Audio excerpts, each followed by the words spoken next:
My brother-in-law, Kevin, dropped a bombshell at dinner, saying, "The truth is, we sold our house." My husband and I were left speechless, but the most shocked person in the room was my mother-in-law. She immediately demanded, "Why would you do that? And why didn't you come to get me?"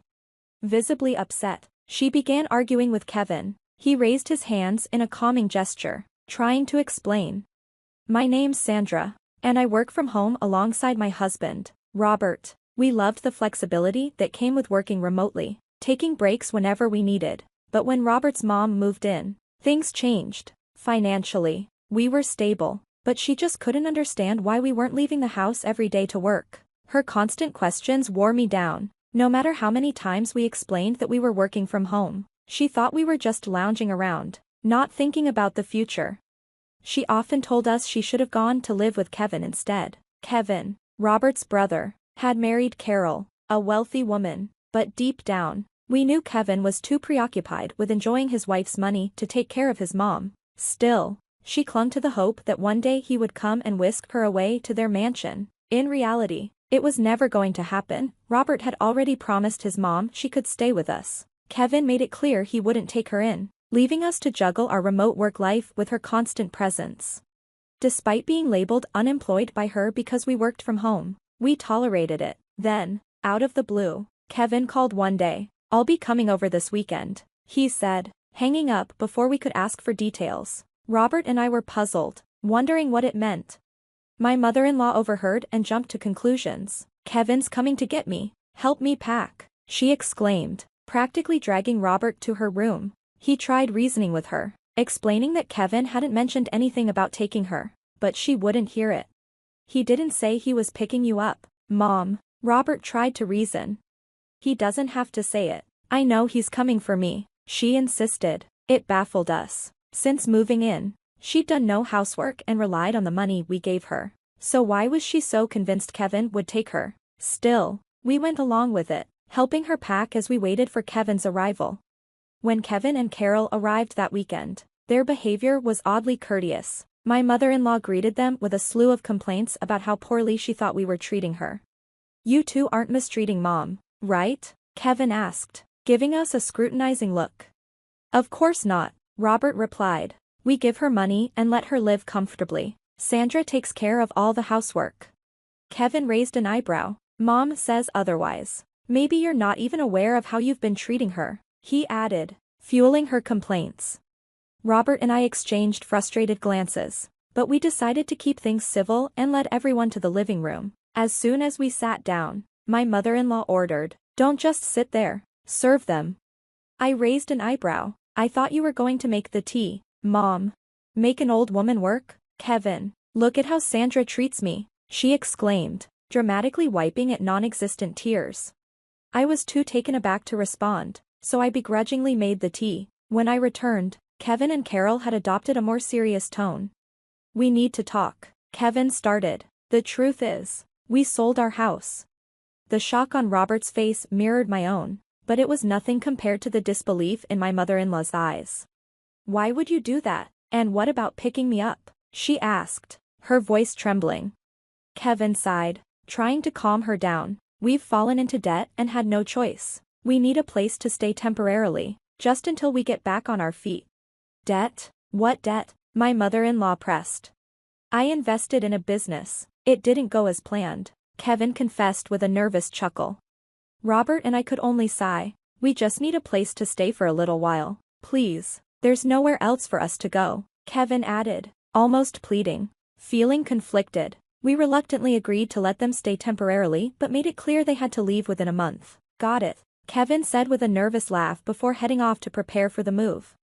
After they left, my mother-in-law sat in silence, her expression unreadable. We assumed she was still processing the news. The next day, Kevin and Carol's belongings arrived, filling up the house quickly. "Where are we going to put all this stuff? We might need to sell some or rent a storage unit," we discussed while unloading their boxes. Then, out of nowhere, my mother-in-law dropped a bombshell. "I've been thinking, wouldn't it be more secure for the future if Kevin stays here permanently? You two freeloaders could just leave," she said coldly. My husband and I froze, shocked by her bluntness. "I mean, If I really have to, I can tolerate Robert staying, but I don't need a wife who can't even do anything around here. Why don't you just get a divorce? Then Sandra's space could be used for all these packages, she suggested, her eyes gleaming as she glanced at my husband, waiting for his agreement. What on earth are you talking about? Robert stammered, clearly astonished by her audacity. Before we could fully process her words, Kevin and Carol arrived. My mother-in-law greeted them enthusiastically, but I was still reeling from what she had said. Despite the tension, Robert tried to keep things civil and asked Kevin to deal with the mountain of boxes cluttering the hallway. There's more than we expected, Robert noted. You might have to rent a storage unit or sell some of this stuff. Kevin's face darkened. Sell them? Are you crazy? These are important things. What if they get stolen from a storage unit, or damaged? Are you going to take responsibility for that? He snapped.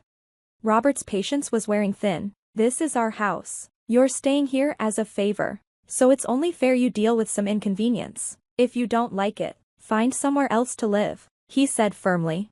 Just then, my mother-in-law intervened, raising her voice. What are you talking about? Didn't I just say if you two aren't happy with Kevin and Carol being here, you can leave? You're freeloaders. You contribute nothing to this household. Kevin's trying to start a business, while all you two do is sit around claiming to work remotely. You're a burden. My husband and I exchanged stunned glances, unable to believe what we were hearing. Kevin and Carol, however, exchanged smirks. Actually, that's a great idea, Mom, Kevin chimed in. We don't need the hassle of finding another place. Just sell the house to us, right, Carol? He turned to his wife, who nodded eagerly. Exactly, Carol agreed. It makes perfect sense. We'll take over the house, and you two can just leave. Mom's already on our side, so it's the most practical solution. Robert was about to protest when my mother-in-law cut him off, her eyes gleaming with satisfaction. See, both Kevin and Carol agree. So, Robert, what are you going to do? If you're willing to divorce, you can stay here. Otherwise, Sandra should leave, she said, glaring at me with triumph in her eyes. I prepared to respond, but my husband beat me to it. Why are you saying Sandra has to leave? You just say whatever you want, he snapped, his face flushed with anger. Don't raise your voice like that. It's better without a burden around, isn't it? My mother-in-law shot back. Burden? You don't understand anything. This is Sandra's house, my husband fired back, his frustration evident. At his words, my mother-in-law, Kevin, and Carol all gasped, clearly stunned. My husband pressed on, intensifying the tension. Sandra bought this house for us to live in together. What? That can't be true. Isn't it the husband's job to buy the house? My mother-in-law stammered in disbelief. There's no such rule. Besides, Sandra's been covering all your expenses, your allowance, your living costs, since your pension barely stretches far enough. She took that unwillingly because she wanted you to have some financial freedom, Robert explained, his gaze hardening as he looked at his mother. Despite his explanation, my mother-in-law refused to back down. I don't believe any of this. Believe it or not, it's the truth. And even though Sandra's been managing everything so you'd be secure if you ever wanted to leave, you've been bossing her around and making it harder for her to work. You're the problem here. If you don't like Sandra, you can leave, Robert said firmly. We never wanted you to live with us in the first place. You begged us to let you stay, he added, turning his gaze to Kevin and Carol. And we don't mind if you're here temporarily, but you need to be respectful. Kevin and Carol exchanged nervous glances, clearly uncomfortable with Robert's outburst. Kevin awkwardly tried to lighten the mood. Oh, come on, bro, we were just kidding, but wow, you've done well for yourselves, huh? Maybe you could give me some business tips, right, Carol?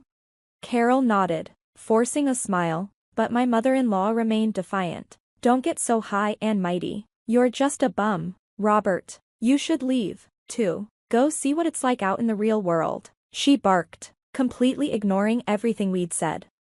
Robert and I exchanged a weary look, both exhausted from the constant battle. I finally spoke up. If that's how you feel, we'll pack up and go. But don't come crying to us when you're stuck with the mortgage. If you insist on us leaving, fine. But maintaining this house on just a pension will be impossible.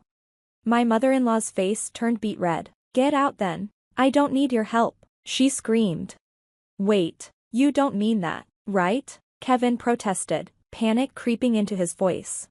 Yeah, We're safe with you two here. You don't have to leave, Carol added, trying to smooth things over. But my mother-in-law silenced them with a glare. Kevin, you're going to be a CEO, aren't you? Use my pension, start your company, and show everyone how successful you can be. I don't care what it takes, you'll prove them wrong, she declared with fierce determination. Realizing there was no reasoning with her, Robert and I knew it was time to leave for good. We packed our things, transferred the mortgage to Kevin's name, and walked away, cutting ties with them entirely. Some time passed, and though there was lingering frustration from the ordeal, life became peaceful without my mother-in-law's constant criticisms. We settled into our new apartment and resumed our remote work, grateful for the fresh start. Then, one day, my husband got an unexpected phone call. It was his mother, sobbing. Kevin took all my pension and disappeared. He's been gone for a week, and Carol and I are all alone in the house. We don't know what to do. Please help us, she cried. Robert managed to calm her down and asked for more details. I gave Kevin my entire pension to help with his business, but he gambled it all away. When I confronted him, he just vanished, she wailed in desperation, unable to continue through her sobs. My mother-in-law handed the phone to Carol. Please, could you call us back? We can't keep living like this. Ever since Kevin's startup failed, and he sold the house we were staying in, our parents have completely disowned us. My dad refuses to forgive us for selling that house, and neither of them will answer our calls, Carol pleaded, her voice trembling. My husband, clearly disgusted, muttered, I knew it, under his breath. That's really unfortunate, but don't drag us into this. We warned you when we left that we wouldn't help you. If Kevin's missing, report him to the police. It's none of our concern, he said coldly, before hanging up. I was a bit taken aback by his bluntness, but he simply shrugged and said, they got what was coming to them. I couldn't help but agree. After that, they began calling my husband's cell phone relentlessly. When he finally gave in and answered, Carol would be on the other end, crying about not knowing how to report Kevin as missing. We were both shocked that she didn't know how to handle something so basic, but my husband calmly advised her to contact the police. Even with that advice, Kevin remained missing for weeks, just as we started to believe he might never be found. We received shocking news. Kevin had been arrested for robbing a bank in another state. He'd done it in a desperate attempt to pay off his debts. Apparently, it wasn't even his first offense, and he was likely facing serious prison time. Now, Carol can't return to her parents' home and is still living with my mother-in-law in the house. Whether she plans to divorce Kevin or not is uncertain, but that seems to be the least of her worries. She's registered with a temp agency and is struggling to get through her first-ever job, barely scraping by day to day. As for my mother-in-law, after Kevin took all of her pension, she's now saddled with the responsibility of repaying his debts. She's even started working part-time to chip away at what she owes. While my husband and I do feel some sympathy for them, we've made it clear that we have no intention of getting involved or offering help. We've cut off all communication. It seems they're finally facing the harsh realities my mother-in-law was so fond of preaching about. Despite everything that's happened since she first moved in with us, my husband and I are just relieved to have our peaceful life back.